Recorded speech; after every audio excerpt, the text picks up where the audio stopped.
अस्सलाम वालेकुम मेरे प्यारे भाइयों मेरी प्यारी बहनों। इफ्तारी किस चीज़ से करें? रोज़ा खोलने के लिए कौन सी ग़िज़ा खाएं, कौन सा क्या पिएं, क्या खाएं, किस चीज़ से अपनी इफ्तारी का आगाज़ करें? तो शरीयत ने इस हवाले से मामला अमूमी रखा है, आज़ाद हो, चाहे रोल खाओ, समोसे खाओ, पकोड़े खाओ या कोई और चीज़ मैसर हो, खाना खा लो, बिरयानी खा लो, किसी चीज़ से रोक टोक नहीं है, सब कुछ खाना जायज़ है। वो तिब्बी एतबार से जो बातें हैं वो अपनी जगह पे है, लेकिन बेहतर ये है कि खजूर हो, कोई छुआरा हो, अगर ये दोनों चीज़ें मैसर ना हो तो दूध जैसी कोई चीज़ हो, कोई फल फ्रूट में से हल्की फुल्की चीज़ हो, अगर कुछ भी नहीं है तो पानी से इफ्तारी कर ली जाए और हल्की इफ्तारी की जाए।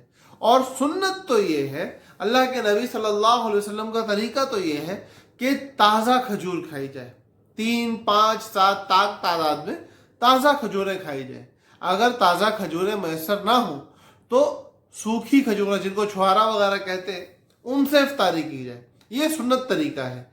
और अगर वो भी मैसर ना हो तो उस सूरत में इंसान को चाहिए कि वो पानी पी के इफ्तार कर ले, मगरिब से पहले अपने मैदे को कुछ हल्की ग़िज़ा दे ले, हल्का फुल्का थोड़ा बहुत फल फ्रूट वगैरह खा लिया, ऐसी चीज़ें खा लें जो आग पे पकी हुई ना हो, उनको खा पी के सुकून से मगरिब की नमाज वगैरह अदा करके फिर हल्का फुल्का खाना खा ले, तो ये बेहतर तरीका है और डॉक्टर वगैरह भी इसी को पसंद फरमाते हैं।